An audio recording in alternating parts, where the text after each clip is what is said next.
होगा? दूध तो पिलाओ उसको, पिलाओ उसको। क्या दिया तुमने इसको? कहाँ से लाया दूध?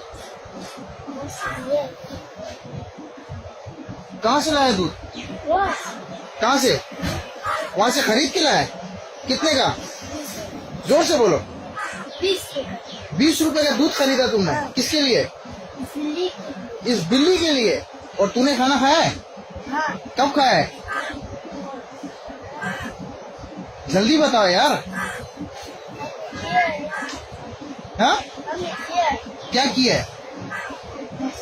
नाश्ता किया है? और अभी दोपहर का खाना खाया है?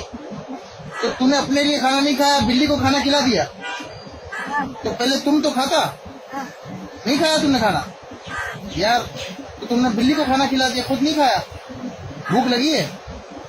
नहीं लगी है? क्यों? अच्छा सुनो, तुमको खाना खाना है? खाना है? मैं तुमको थोड़े से पैसे देता हूँ, तुम खाना खा लो, सही है? लोगे?